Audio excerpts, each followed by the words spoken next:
હર હર મહાદેવ મિત્રો, આજે અમે નીકળ્યા છીએ એક ખૂબ જ સુંદર અને પવિત્ર સ્થળના દર્શન કરવા માટે.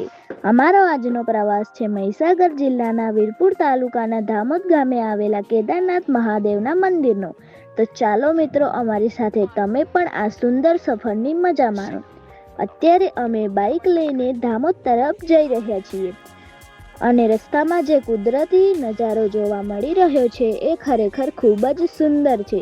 ચારેય બાજુ લીલાછમ ખેતરો, દૂર દેખાતા ડુંગરો અને વચ્ચે પસાર થતો આ રસ્તામાં જ્યાં નજર કરીએ ત્યાં હરિયાળી જ હરિયાળી જોવા મળે છે.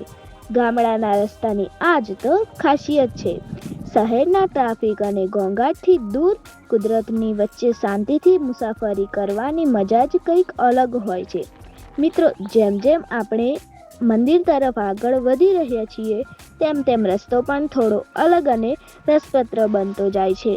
અહીંથી આગળ આપણને ઢાળવાળા રસ્તા જોવા મળે છે અને સાથે સાથે વાંકા ચૂકા રસ્તાઓમાંથી પસાર થવું પડે છે.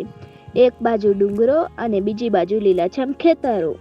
આ રસ્તા પર બાઇક ચલાવતા કુદરતનો નજારો જોવાની મજા તો આવે જ, પરંતુ રસ્તામાં સાવચેતી રાખવી એટલી જ જરૂરી છે.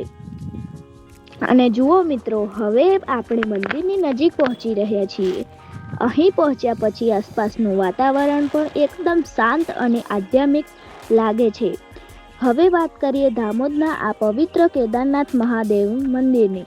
લોકમાન્યતા પ્રમાણે આ મંદિર ખૂબ જ પ્રાચીન છે અને તેની સાથે પાંડવોના સમયની અનેક લોકો વાયકાઓ જોડાયેલી છે. કહેવાય છે કે પાંડવોના પોતાના અજ્ઞાતવાસ દરમિયાન આ વિસ્તારમાં આવ્યા હતા.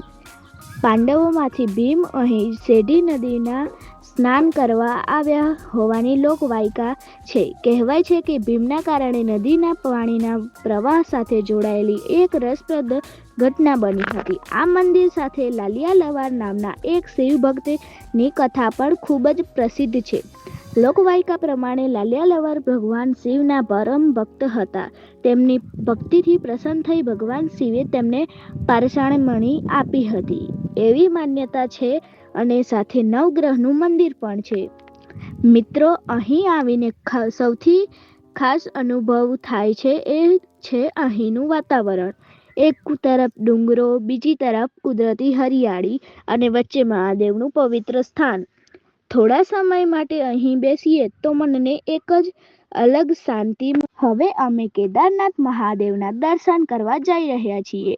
મહાદેવના દર્શન કરીને બસ એક જ પ્રાર્થના છે કે ભગવાન સૌના જીવનમાં સુખ, શાંતિ અને સમૃદ્ધિ આપે અને દરેક મનોકામના પૂર્ણ કરે.